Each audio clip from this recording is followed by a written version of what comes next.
Salut à tous et bienvenue dans cette vidéo, dans cette nouvelle review, et on va regarder cette fois-ci Linux Mint 18.2 qui s'appelle Sonia. La dernière version de Mint qu'on avait vue c'était il y a un an, c'était la 18. Sarah, il me semble de mémoire, je suis pas sûr, enfin c'était un autre prénom féminin qui commence par S. Il me semble que c'était Sarah, enfin bon. Donc voilà, la Sonia. Alors on a vu Ubuntu Mate très récemment, qui est l'une des distributions que je conseille aux débutants, et donc voici l'autre grande distribution que je conseille aux débutants, il s'agit de Linux Mint, voilà, donc présente. Ici on a une version avec Cinnamon, mais c'est aussi dispo avec Mate, XFCE, KDE sur le site donc, de Linux Mint quand vous voulez la télécharger. Ce sont trois environnements que j'ai déjà présentés sur la chaîne, que ce soit sur avec d'autres distributions. Ubuntu Mate, Xubuntu pour XFCE et Kubuntu pour KDE. Voilà, donc en fait tout avec Ubuntu. Cette distribution, je l'ai installée sur mon PC portable, elle fonctionne parfaitement bien. Mon PC portable, c'est pas un truc complètement trop pourri. C'est un Core i3, je sais plus quel Core i3 exactement, enfin il date de 2012. Donc vous pouvez, ça peut vous donner une idée avec 4 Go de RAM. Et ça fonctionne parfaitement bien. Et ben, donc on peut commencer la présentation maintenant que j'ai dit tout ça. Donc comme vous le voyez, on voit l'héritage d'Ubuntu, puisque c'est le même écran de connexion que celui d'Ubuntu. Voilà, avec la électronique, session invitée, bon. Mot de passe, on y va. Et par contre, c'est pas le même écran de sortie de veille. Donc si je le verrouille simplement. Voilà, ça c'est l'écran de sortie de veille. Donc par exemple, si vous avez un ordi portable qu'il en veille, vous l'ouvrez, vous tomberez sur ça. Ou avec un ordi fixe pour sortir de veille. Je trouve ça assez beau quand même. On a l'essentiel, c'est-à-dire l'heure, le nom, enfin voilà, mot de passe. Je sais pas si vous l'avez vu, mais on a la possibilité de laisser un message pour par exemple dans un bureau, des gens qui voudraient parler à un de leurs collègues qui voient qu'il n'est pas là, donc laisser un message, par exemple, partie manger. Et voilà, il se retrouve ici.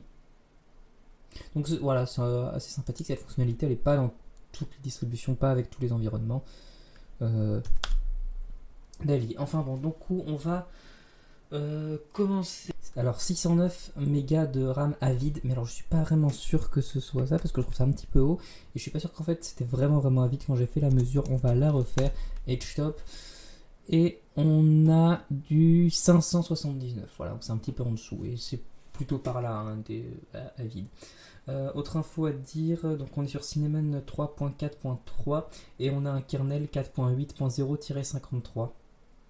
Et cette version, donc la 18.2 Sonia, est supportée jusqu'en 2021, donc c'est-à-dire 4 ans, puisqu'elle est sortie en 2017.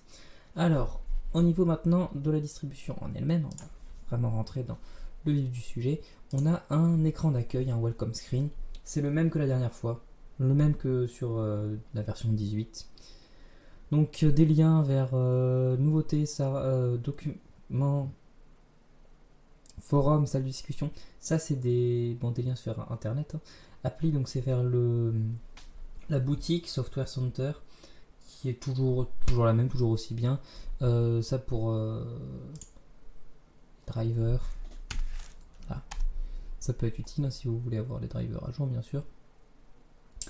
Et en dessous, on retrouve. On peut pas sortir. Voilà, participation, donc c'est pour participer en codant. Hein. Participer à Linux Mint de cette manière-là, ou via des dons.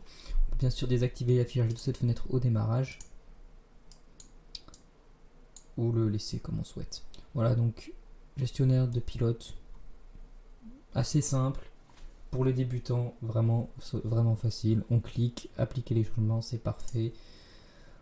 On a donc le lien vers la boutique, pareil, il faut taper le mot de passe. Et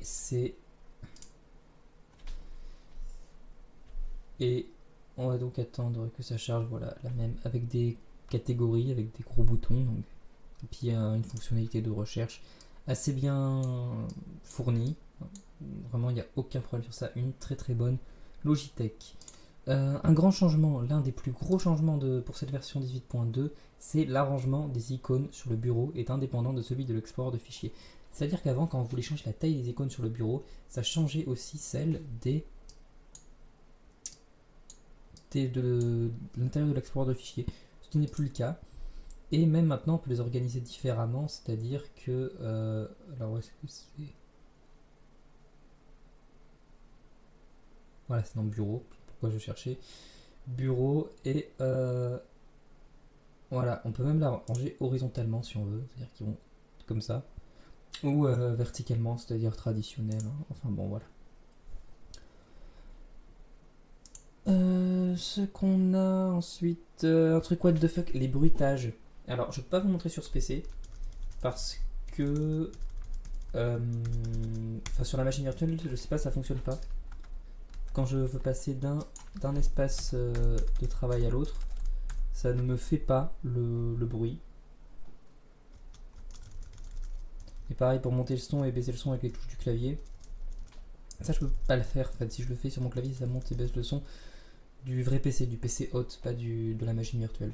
Bon, je pourrais peut-être sans doute régler pour que ça fasse de la machine virtuelle, mais je m'en fous. Donc, je vais vous montrer, filmer donc, sur mon PC. Et vous allez voir, les bruits sont juste complètement what the fuck. Et c'est un peu gênant, mais bon, ça se configure après par la suite. Donc, bref démonstration. Voilà, mon PC portable avec, si je baisse un petit peu, vous allez reconnaître le tableau de bord en bas. Avec Mint 18.2, la même version que celle qu'on est en train de présenter. Quand on donc CTRL ALT et flèche de horizontale gauche-droite pour changer d'espace de travail. Voilà à peu près le bruitage qu'on a. Et pour le contrôle du volume, voilà. Donc des bruitages assez particuliers et assez chiants aussi comme bruitage par défaut. Bon après évidemment c'est configurable. Voilà c'est tout et donc retour à la présentation.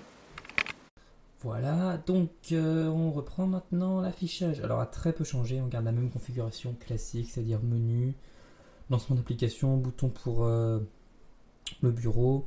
Au passage des applis, je vais vous dire ce que c'est Firefox 54, le terminal de GNOME 3.18.3 et l'explorateur de fichiers Nemo 3.4.5.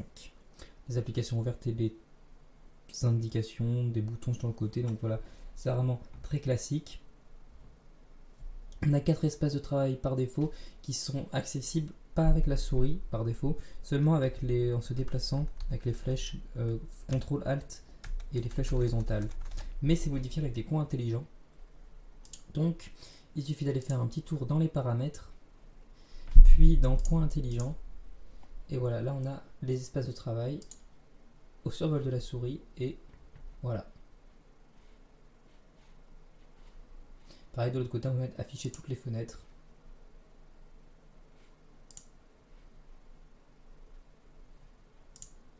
Voilà. Bon, on peut laisser ça comme ça du coup. Et pendant qu'on est dans les paramètres, on va faire un tour du côté des fonds d'écran. On en a beaucoup parce qu'en fait on a donc les 3 par défaut Linux Mint comme ceci. Donc les 3, bon, c'est les mêmes que la dernière fois. Ah non, ils ont l'air peut-être un petit peu différents. J'ai l'impression qu'ils ont refait le logo du milieu. Enfin bon, truc vraiment pas trop intéressant. Ensuite, on va avoir le dossier Sarah. Donc les fonds d'écran qui étaient là avec Sarah. Serena, qui est avec la version 18.1 qu'on n'a pas présenté sur la chaîne. Et Sonia, donc les nouveaux fonds d'écran pour cette version-là. Donc on a quand même 3 dossiers de fonds d'écran qui sont proposés et qui sont, comme vous pouvez le voir, assez remplis tous les 3. On va en prendre un qui est dans Sonia puisque c'est le nouveau. Voilà, assez sympathique. Tiens, qu'est-ce qu'on peut prendre? La neige c'est joli. Puis voilà, comme on est en été, comme ça pourra rappeler l'hiver, comme on est en été. Voilà, un petit contraste avec la vie réelle. Du côté des thèmes, on va regarder. On a juste pas grand chose de nouveau. Je vais pas vraiment changer les thèmes tout de suite parce que je ferai sans doute une vidéo, donc des choses à faire après l'installation de Mint, comme j'ai fait avec Ubuntu et Ubuntu Mate. Donc ce sera dans cette vidéo là. Il y aura aussi comment installer des nouveaux thèmes. Donc ça, on va le laisser comme c'est pour l'instant. On va peut-être juste changer la couleur des icônes, maintenant que j'y pense, pour que ça aille bien avec le fond d'écran. Peut-être les mettre juste en bleu comme ça. Voilà.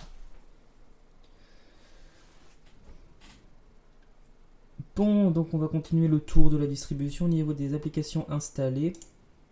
On en a pas mal, hein. Dans dans les accessoires à calculatrice, capture d'écran, clavier virtuel, on a vraiment pas mal de trucs. Mais si on va à l'essentiel, la suite bureautique complète, donc c'est-à-dire on a même base et maths, qui ne sont pas par défaut avec toutes les distributions. LibreOffice 5.1.6.2. En graphisme, on a GIMP 2.8.16.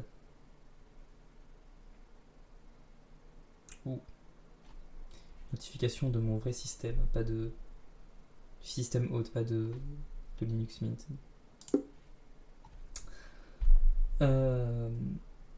Et où est-ce que j'en étais? Ouais, donc LibreOffice. Dans Internet, donc on a Firefox, on en a déjà parlé, version 54. On a deux clients mail, donc Pidgin et Thunderbird. Pidgin, je ne sais pas quelle version elle est, Thunderbird elle est en 52.2.1. Dans son et vidéo, on va retrouver VLC, et je vous laisse deviner la version 2.2.2, un point plus pour ceux qui suivent. C'est très longtemps qu'on n'a pas eu de nouvelle version, mais bon, ça fonctionne parfaitement bien, on n'a absolument pas besoin de nouvelles versions. On retrouve toutes les X-Apps, hein, vous vous rappelez, je vous en avais parlé dans la précédente vidéo, c'est-à-dire Pix. Puis on avait... Je sais plus comment ça s'appelle, parce que le problème c'est éditeur de texte. C'est que, voilà, Xed, le nom qui est dans le menu, pas forcément le nom de la distribution. Donc voilà, ces applications qui commencent par un X, sauf pour les images, en fait, c'est Pix, le X est à la fin, qui sont en fait des applications basiques faites par Mint pour Mint. C'est-à-dire que le lecteur multimédia, c'est ça aussi, Xplayer, voilà. Donc les X-Apps qu'on retrouve les mêmes, et elles ont été mises à jour. En conclusion, très bonne distribution. Est-ce que je la conseille encore pour les débutants? Oui, parce qu'elle est très très simple à prendre en main. Je vais faire d'autres vidéos dessus prochainement. Vous allez voir encore plus à quel point elle est simple. Donc très très intuitive. Supportée jusqu'en 2021, donc le temps qu'elle expire, les débutants, vous avez bien le temps de bien prendre en main la distribution et bien prendre en main Linux de manière générale. J'utilise moi personnellement sur mon PC portable, comme je vous l'ai dit. Elle est très légère et je ferai d'autres vidéos dessus, donc voilà, une très bonne distribution pour conclure. Donc merci d'avoir regardé cette vidéo. Tu peux participer au développement de la chaîne en t'abonnant, et tu peux aller voir d'autres vidéos. Il y en a sans doute certaines qui s'affichent sur l'écran, la vidéo sur les choses à faire après l'installation si elle est déjà filmée.